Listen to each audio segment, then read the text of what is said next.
अस्सलाम वालेकुम नाज़रीन। पिछली किस्त में आपने देखा कि जानदार का भाई बहादुर जाविदार कबीले में पहुंच गया था। इस किस्त के आगाज़ में गवर्नर हारिस हाली बाज़ार में दुंदार से मिलने आया हुआ था। हारिस कहता है, मैं बाज़ार के बारे में बात करने आया हूँ। आप लोग ताजरों के जानो माल की हिफाजत नहीं कर पा रहे। दुंदार कहता है, हमारे सिपाही हर तरफ फैले हुए हैं, वो जल्द डाकुओं का खात्मा कर देंगे और हर चीज़ ठीक हो जाएगी। हारिस कहता है, ये वाजिया हो गया कि काफ़िलों की हिफाजत करना आपके लिए मुमकिन नहीं रहा। अब आपको बाज़ार उसको बेच देना चाहिए जो इसकी हिफाजत कर सके। दुंदार कहता है, आपके ख्याल में बाज़ार बेचना इतना आसान है? इसको हमने खून देकर हासिल किया है। हारिस कहता है, डाकुओं के हमले से रूम के ताजर भी मुतासर हो रहे हैं। अगर ऐसा ही रहा तो मैं उनको यहाँ आने से मना कर दूंगा। ये सुनकर दुंदार सोच में पड़ जाता है। फिर हकीम अर्तुगरुल कहता है, ये बाज़ार बराए फ़रोख्त नहीं है, ये अर्तुगरुल साहब की हमारे पास इमानत है। हारिस कहता है, आप अर्तुगरुल साहब की इमानत की हिफाजत नहीं कर सके। अब मेरा मशवरा है कि आप इसे बेच दो और मैं ये बाज़ार ख़रीदने के लिए तैयार हूँ। ये सुनकर हकीम अर्तुगरुल नाराज़गी का इजहार करता है और दुंदार कहता है, आपके मशवरे का शुक्रिया गवर्नर हारिस। हारिस कहता है, मैं आपके फ़ैसले का इंतज़ार करूँगा।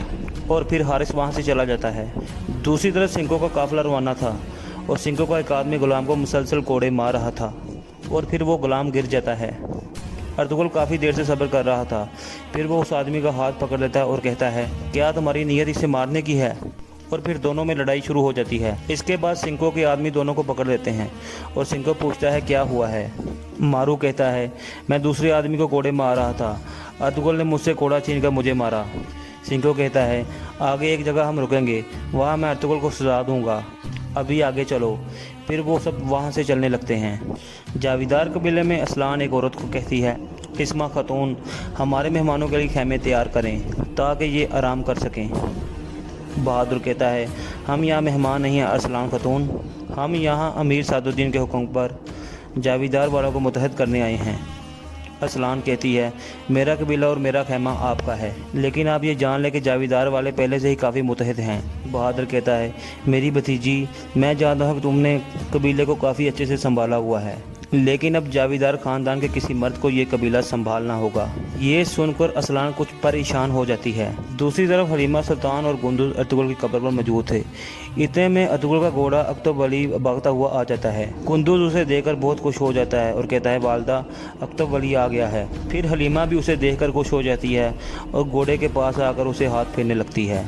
फिर वो कुंदुज़ को भी उठाती है और वो भी उसके ऊपर हाथ फेरने लगता है।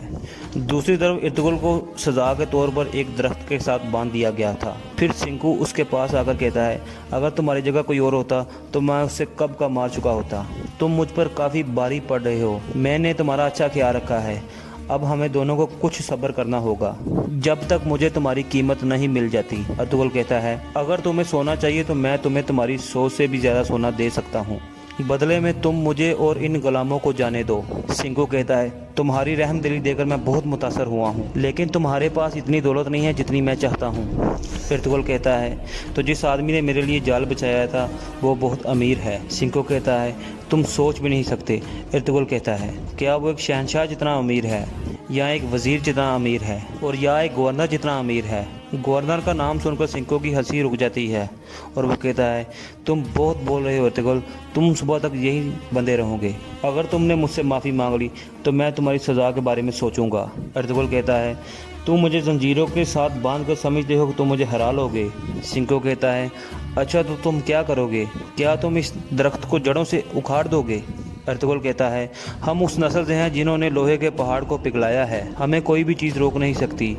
सिंको कहता है, फिर देखेंगे अर्तुगरुल साहब। फिर सिंको एक तरफ चला जाता है और अपने आदमी को कहता है, ये आदमी बहुत बहादुर है, ये एक हाथी के साथ भी लड़ सकता है, ये एक दरख्त के साथ बंधा हुआ है, लेकिन तुम अपनी नज़रें एक मिनट के लिए भी मत हटाना। दूसरी तरफ हलीमा सुल्तान और कुंदुज़ अर्तुगरुल के घोड़े पर सवार होकर वापस अपने कबीले में पहुंच जाते हैं। कबीले के लोग अर्तुगरुल के घोड़े को देखकर बहुत खुश और पुरजोश हो जाते हैं। हलीमा खातून भी अंदर से आ जाती हैं और घोड़े को देखकर कुछ गमगीन हो जाती हैं। फिर वो कहती हैं, मेरे घोड़े के साथी अर्तुगरुल अली, हमारे पाक पैगंबर के मुताबिक घोड़े अच्छी खबर लाते हैं। मुझे उम्मीद है तुम भी हमारे कबीले के लिए अच्छी खबर लेकर आए हो। दूसरी तरफ दुंदार अमीर सादुद्दीन के पास पहुंच जाता है और उसे बताता है कि मैं हली बाज़ार के मसले पर बहुत परेशान हूँ। आज गवर्नर हारिस आया था, वो बाज़ार ख़रीदना चाहता है। सादुद्दीन पूछता है तो तुमने क्या सोचा है इस बारे में? दुंदार कहता है मैं पहले जिरगे के लोगों से बात करूँगा, लेकिन मुझे नहीं लगता वो मानेंगे, लेकिन इस सूरत हाल में बाज़ार बेचना ठीक रहेगा। सादुद्दीन कहता है ये बहुत अच्छा फ़ैसला है। एक सरदार वो होता है जो मुश्किल फ़ैसले करे। अब जाओ अपनी वालदा और अपने कबीले के लोगों से मशवरा करो। और फिर दुंदार वहाँ से रवाना हो जाता है और सादुद्दीन मुस्कराने लगता है। इसके बाद रात का वक्त हो जाता है। हलीमा सुल्तान नमाज अदा करने के बाद अल्लाह से दुआ मांगती है, या रब मुझे इस डर से नजात इता फरमा जो मेरे दिल को जला रहा है, मेरी तकलीफ़ों को आसान कर दे और यह नाकाबिल बर्दाश्त बोझ मुझसे दूर कर दे और मुझे ताकत अता फरमा। दूसरी तरफ इर्तुगरुल एक दरख्त के साथ बंधा हुआ था।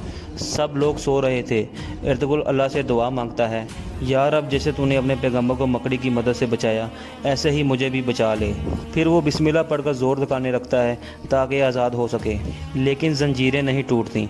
इस दौरान वो आदमी पीतो भी जाग रहा था जिस पर सिंकों के आदमी ने कोड़े बरसाए थे।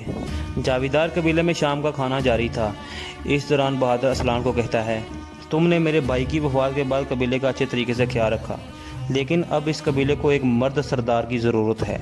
असलान कहती है, ऐसी कोई ज़रूरत नहीं है, मैं बहुत अच्छी तरह कबीला संभाल सकती हूँ। ये सुनकर बहादुर कुछ गुस्से में आ जाता है और कहता है, अब सरहदों पर हालात तब्दील हो चुके हैं, जाविदार कबीले को भी इसमें अपना हिस्सा डालना है। एक मर्द सरदार हमारे सिपाहियों को मजबूत बनाएगा। असलान कहती है, ये आसान नहीं होगा बहादुर साहब, आप ये जान लें। ये सुनकर बहादुर का बेटा खाने की मेज़ पर अपना खंजर मारकर कहता है, बहादुर साहब जैसे शानदार सरदार की मौजूदगी में एक औरत का सरदार रहना मुमकिन नहीं है।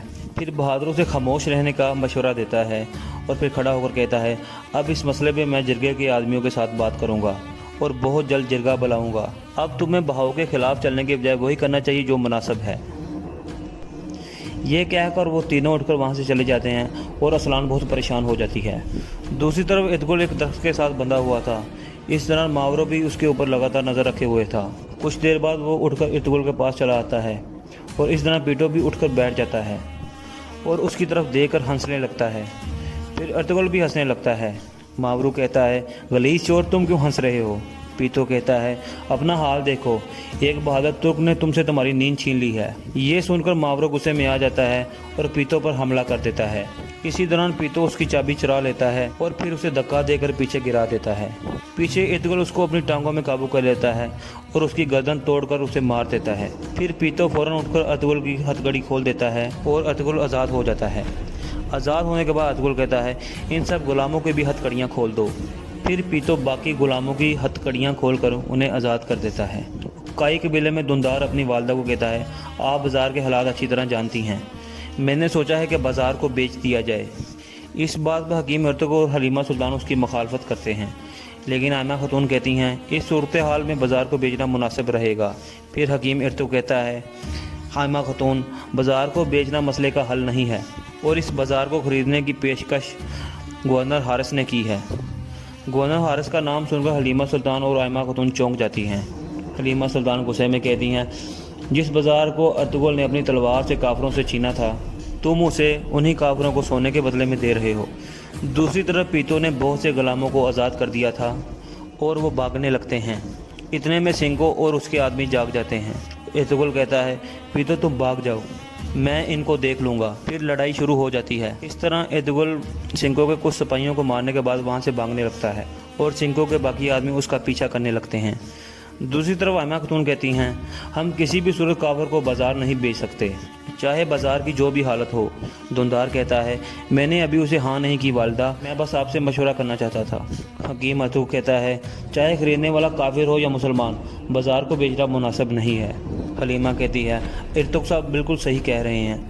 दुंदार कुछ गुस्से में आ जाता है और कहता है, मैं जो भी कर रहा हूँ कबीले की बेहतरी के लिए कर रहा हूँ इर्तुगरुल साहब। फिर आयमा खातून कहती हैं, इस वक्त हमें इख्तलाफ में नहीं पड़ना चाहिए, हम ये मसला जिरगे में लेकर जाएंगे और जो भी उनका फैसला होगा हम सब ये कबूल करेंगे।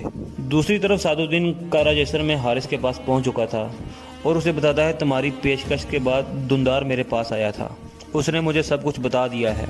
وہ بازار کو بیچنا چاہتا ہے، لیکن اس کے قبیلے والے بازار تمہیں نہیں دینے دیں گے۔ جاویدار قبیلے میں اسلان کا چچا بہادر آیا ہے، وہ اس قبیلے کو اپنا گھر بنائے گا، اب یہ بازار ہم اس کے ذریعے خریدیں گے۔ حارث کہتا ہے میں آپ کی عقل پر حیران ہوا امیر سعد الدین۔ سعد الدین کہتا ہے میں نے اپنا کام کر دیا ہے، اب تمہاری باری ہے۔ حارث اپنے سپاہیوں کو اشارہ کرتا ہے اور وہ سکوں سے بھرا ایک صندوق امیر سعد الدین کے سامنے رکھ دیتا ہے۔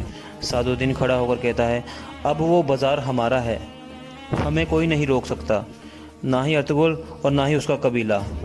حارث کہتا ہے مجھے کوئی شک نہیں امیر سعد الدین، جب تک ہم اکٹھے ہیں ہمیں کوئی نہیں روک سکتا۔ پھر وہ اپنا ہاتھ آگے بڑھاتا ہے، سعد الدین بھی اس سے ہاتھ ملاتے ہوئے کہتا ہے حتیٰ کہ سلطان بھی نہیں۔ حارث کہتا ہے حتیٰ کہ شہنشاہ بھی نہیں، اور یہاں اس قصے کا اختتام ہو جاتا ہے۔